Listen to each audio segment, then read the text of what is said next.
This might be the most beautiful chapter of Jujutsu Kaisen. This is why we wait for the full chapters to come out and don't judge anything based on leaks, man. This might be the best ending that I've seen so far in my own two eyes. I'm not saying ever, ones that I've seen like finished as I was watching it live. That's what I'm talking about. Also, a lot of people were bullying me last video I made. I had to delete it, saying that my mic quality is ass. So sub your boy up so I can get one. Now I'm just playing. I just ordered one. I think it's coming around next week. So it should be way better. It's a pretty good quality mic, so hopefully it improves a little bit. But let's talk about this chapter and the beautifulness of it and why I think it is the perfect ending for Jujutsu Kaisen. One, I want to get all the bad stuff out of the way. The first half of this chapter, ass cheeks. Gege honestly could have just done the second half. It would have been even more perfect. But the first 8 talking about this new curse, ass cheeks, bro. And when you think about it, it makes a lot of sense why it is so bad. This entire story, Jujutsu Kaisen, has always been based around Sukuna as a curse and like his ultimate plan, his ultimate destruction. And Sukuna is like 100 times stronger than any other curse combined. So it really feels lackluster to go after anything else because Sukuna was the main guy. He was the only plot and thing that we were striving for, planning to be, etc. I'm not saying that's a bad thing. Sukuna is a really great villain, and JJK as a whole is a 10 out of 10 series. That's why the first half of this chapter is straight butt juice. I think he was really overexpressive with it, with the faces. I honestly think that art is kind of lackluster as well. And the second thing I don't like is that there's no like Gojo funeral, or like homie's basically just forgotten. His biggest nightmare came true. Also one of his biggest dreams come true, but we'll get into that later.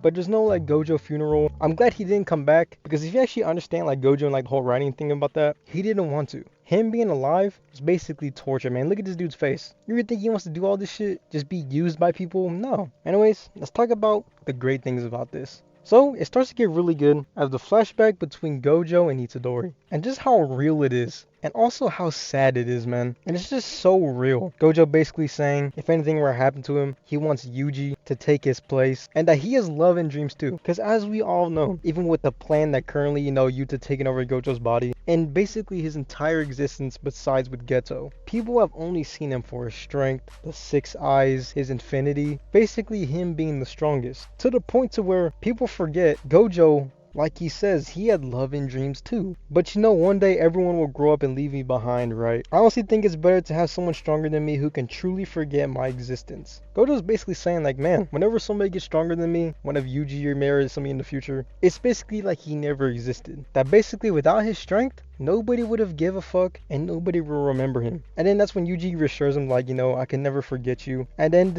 I love this little parallel too. How you're so young and naive, you're brimming with confidence, are you? I have high hopes for you, desire and ambition, man. Itadori was a little doubting himself. And Gojo, my dog's like, hey yo, Yuji, you got this shit, man, you him. I love like the little parallel too that Yuji makes to the kid in the car. He makes the same face as Gojo did and says the same words. I love that little detail. I think that's pretty good. Gojo's probably last words ever to Yuji right here. He's passing it on. He basically passing the torch right here. And that shit is just so wholesome, so sad to see as well. Honestly, when I first saw this, I kind of got choked up. I was like, damn. That's how they treated my boy Gojo. That's honestly how he felt inside. And again, this was like the whole theme of him, the strongest panel, and basically his entire existence throughout the manga. They don't care about Gojo as a person. They only cared about him for his strength and the fact that he could kill curses all by himself. I had to record this on my phone. I forgot, or I just realized it right now actually, so sorry about that. But this talk right here, Gojo is answering Geto's question, or basically confirming what he thought. And that is the whole, are you Satoru Gojo because you're the strongest, or are you the strongest because you're Satoru Gojo? I think many people misinterpret this as basically saying like, is he talking about his powers, like do the 6 eyes make him like who he is, why he's the strongest, or is like just Gojo just him like that, like no matter what he was given he would have been him like that. But no, he is talking about his character right here, and him saying that, are you Satoru Gojo because you're the strongest,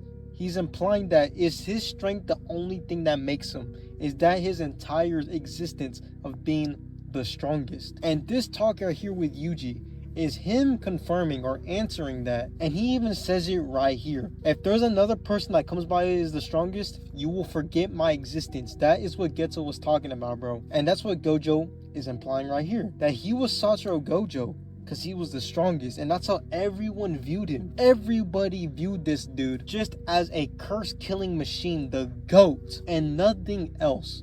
He was Satoru Gojo Not because of his personality, not because of who he was as a human being, but because he was the strongest. God damn, Gege was in his bag with Gojo, Itadori, and Sukuna, man. And I think many people are gonna miss this little detail too, man. God damn. People need to appreciate him more because they're gonna realize just how good this dude was, maybe like just a couple months from now, maybe years from now, or realize like just how empty Twitter manga feels without JJK's existence. Then we get a perfect conclusion, in my opinion, to Sukuna's character at the end. Now, I actually called this a long ass time ago. I forgot what chapter it was. I think it was Sukuna's death. And in that video, I basically explained that the whole flashback scene and like the whole walk with Yuji was about Sukuna, how in another life, if everything went different, maybe he got raised by better people, maybe his parents were there, maybe he got taught a different way. If just his upbringing was different, maybe Sukuna could have been a great guy instead of this mass murdering, villain, the strongest. The second strongest anyway. And I can't believe I called this shit out, man. This is literally perfectly what I said in that video. Sukuna's literally saying he was living the only way he knew how to live. His upbringing was all about fighting, being the strongest, fighting other people, fighting other sorcerers. And he was basically lying to himself this whole entire time, trying to validate and accept of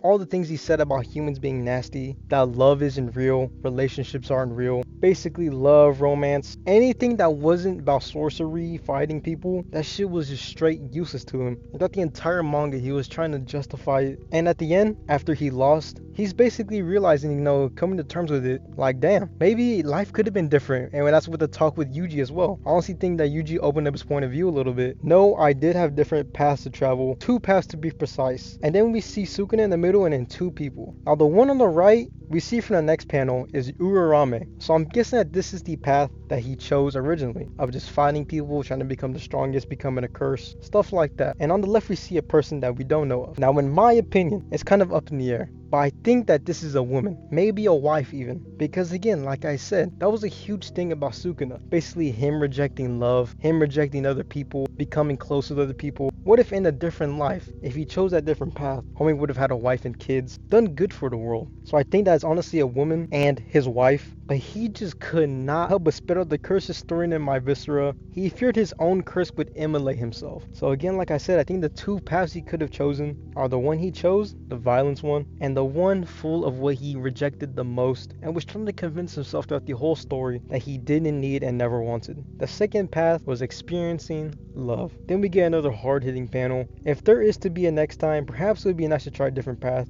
That's so boring, you've gone soft, asshole. Naturally, I've lost after all. That shit is just peak writing, and I think a perfect conclusion to Sukuna's character. I think many people disregarded Gege's writing, and throughout the last 2 chapters, ass cheek. But this one, my god, 10 out of 10. Perfect ending. I think that is a great conclusion to his character. Makes him a little more human, and just adds a little bit to him, and a side we never seen, because he lost. He's realizing damn, he's reflecting on his life basically after he died. It could have been so much different. I think that is a perfect ass ending, and I called it out weeks ago. I got reading comprehension, man. Shit. Then we get the ending panel as well of Gojo's dream actually coming to fruition. The students he raised are now basically the leaders, the main guys now, because Gojo killed all the higher ups. So they're the ones that can change the Jujutsu Society forever, man. Gojo may have lost the battle, but he won the war, and that was the war he's been fighting forever with Geto, just changing the world for the better, less corrupt. And he did it through his students, teaching him the right way. And I think the ending, Gege copied AOT a little bit with the whole cycle thing. I even called this out months ago as well. JJK is just a big cycle, and Sukuna's finger is there until the next person, the next Itadori comes by, and this whole thing starts again. This would be another Gojo maybe. But this ending, this chapter was straight beautiful, man. Many people disregard Gege, and I think many people highlight what JJK isn't about. JJK is not about world building. Be honest with yourself. Do you really care about other things besides Sukuna and other things besides Japan and JJK? No, and you shouldn't. That's not the point of it. It's not a One Piece. It's not a Hunter x Hunter. It was a shonen manga about taking down the strongest, man. You can't expect Gege to do something that he's not trying to do. I think they over-criticized every little thing he did for no reason. JJK is a 10 out of 10 manga, and this ending was beautiful and the best I have seen with my own eyes. I've seen live finished. It was just peak, man. The color spread was good too. Got Utamaki in there. Gojo doing the thumb pose. Hey, thank you for your services, man. The culture culture is finally gonna be gone. I can't believe it. One Piece is the only one left. After that, what do we got? Chainsaw Man is good and everything, but it just ain't the JJKs, the One Piece, the My Hero Academias of the world. If Black Clover dropped more, then maybe. But this is the end. But JJK gave jobs, generated a lot of money, a lot of entertainment, a lot of media, and overall just made the place a lot better. Made Twitter a lot better. JJK, you have done a lot for the world and just the internet as a whole. I hope everybody appreciates KK's work because I wouldn't have it any other way.